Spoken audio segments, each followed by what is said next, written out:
Hello, Hunger Games readers from around the globe. I'm Suzanne Collins, and I'm so thrilled that the Ballad of Songbirds and Snakes is being published around the globe today. To kick things off, I wanted to share a passage from the new book with you. Chapter 3. The peacekeeper moved on to the second car and released the chains. The door slid open, revealing Jessup, the male District 12 tribute, squinting into the brightly lit station. Coriolanus felt a jolt run through him, and his body straightened in anticipation. Surely she would be with him. Jessup hopped stiffly to the ground and turned back to the train. Lucy Gray Baird stepped into the light, her cuffed hands half covering her eyes as they adjusted. Jessup reached up his arms and his wrists spread as wide as the chain on his restraints would allow, and she fell forward, letting him catch her by the waist and swing her to the ground in a surprisingly graceful move. She patted the boy's sleeve in thanks and tilted her head back to drink in the sunlight streaming into the station.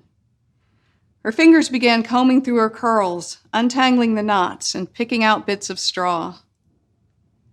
Coriolanus's attention turned for a moment to the peacekeepers, who were hollering threats into the train car. When he gazed back, Lucy Gray was staring directly at him.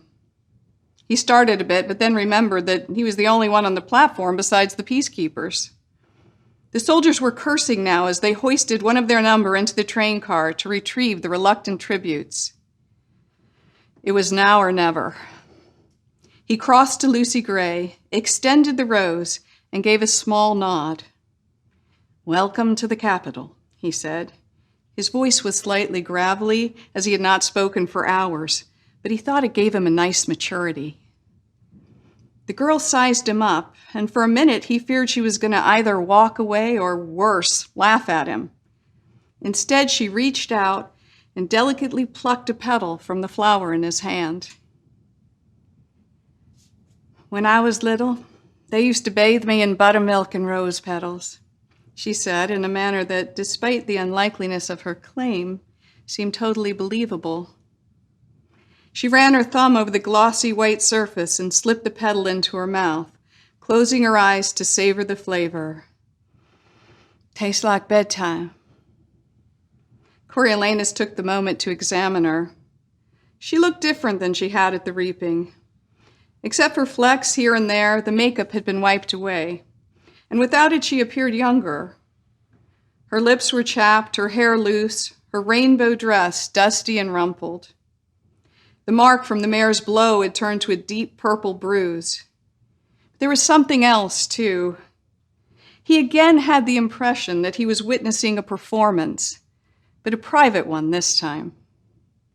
When she opened her eyes, she trained all her attention on him. "You don't look like you should be here." "I probably shouldn't be," he admitted, "but I'm your mentor, and I wanted to meet you on my own terms, not the game makers." "Ah, a rebel," she said. That word was poison in the mouths of capital citizens, but she had said it approvingly, like a compliment. Or was she mocking him? He remembered she carried snakes in her pocket, and the usual rules didn't apply to her.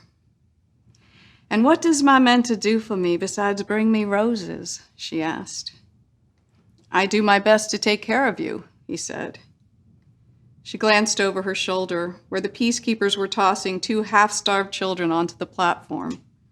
The girl broke a front tooth on the platform, while the boy received several sharp kicks on landing. Lucy Gray smiled up at Coriolanus. "Well, good luck, gorgeous," she said, and walked back to Jessup, leaving him and his rose behind.